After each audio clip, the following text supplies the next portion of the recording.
You are about to hear The Legend of Tarzan, Tarzan of the Apes, by Edgar Rice Burroughs, author. Performed by Jason Damron. Copyright 2016, BN Publishing, online at bnpublishing.com. Chapter 1. Out to Sea. I had this story from one who had no business to tell it to me, or to any other. I may credit the seductive influence of an old vintage upon the narrator for the beginning of it, and my own skeptical incredulity during the days that followed for the balance of the strange tale.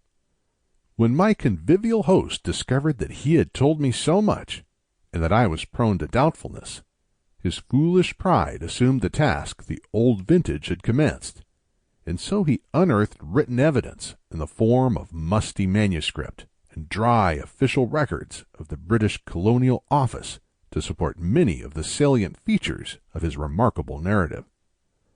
I do not say the story is true, for I did not witness the happenings which it portrays, but the fact that in the telling of it to you I have taken fictitious names for the principal characters quite sufficiently evidences the sincerity of my own belief that it may be true.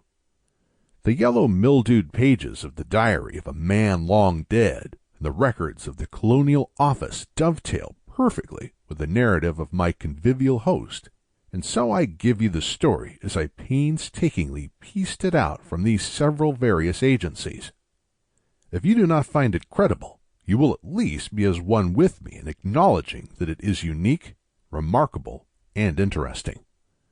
From the records of the Colonial Office and from the dead man's diary, we learn that a certain young English nobleman, whom we shall call John Clayton, Lord Greystoke, was commissioned to make a peculiarly delicate investigation of conditions in a British West Coast African colony, from whose simple native inhabitants another European power was known to be recruiting soldiers for its native army, which it used solely for the forcible collection of rubber and ivory from the savage tribes along the Congo and the Aruwimi.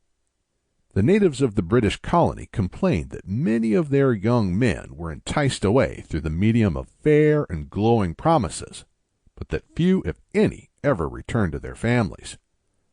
The Englishmen in Africa went even further, saying that these poor blacks were held in virtual slavery, since after their terms of enlistment expired, their ignorance was imposed upon by their white officers, and they were told they had yet several years to serve. And so the Colonial Office appointed John Clayton to a new post in British West Africa. Sample complete. Ready to continue?